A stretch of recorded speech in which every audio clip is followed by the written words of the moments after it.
Hey everyone, welcome back to the channel. If you're in the medical device world, you've probably heard of the 510K submission process. But do you know exactly how it works? Don't worry, we've got you covered. Today we're going to break down the steps to submit a 510K to the FDA. Whether you're just starting out or need a quick refresher, stick with us to learn all the key steps in a clear and fun way. Let's get started. Alright, first things first. What exactly is a 510K?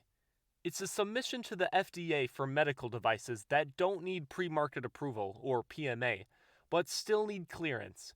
Most 510K submissions are for Class 2 devices, which have moderate risk. Think catheters, dental retainers, and contact lenses. Class 1 devices like bandages have lower risk, while Class 3, like pacemakers, have the highest risk because they often support or sustain life.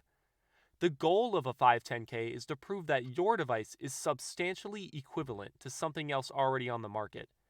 This is super important because it shows the FDA that your device is as safe and effective as an existing one. So before you even think about submitting your 510K, you need to gather some important info. Every device has a classification, product code, and review panel. The FDA has 1,700 device types grouped into 16 panels.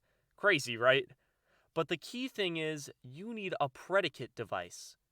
This is the device that's already FDA cleared and similar to your own. Your device is called the subject device. You'll be comparing them to prove substantial equivalence, which means your device works just as well and is just as safe. The closer the match, the stronger your submission.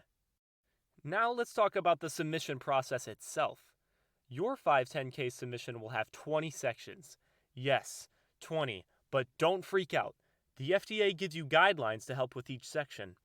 Some big parts of the submission include your device's description, labeling, and the all-important 510K summary.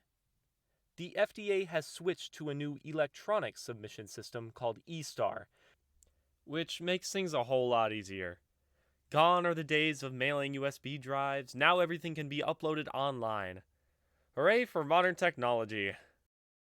Once you've submitted your 510K, you'll get an acknowledgement receipt along with your 510K number. This number is the key to tracking your submission. Now, if you haven't paid the user fee, you'll get a hold letter, so double check to see if your payment has gone through. The FDA then reviews your submission in 2 stages. First, the acceptance review, where they check to see if your submission has all the necessary info. Then, it moves to the substantial review, where they really dig into the details.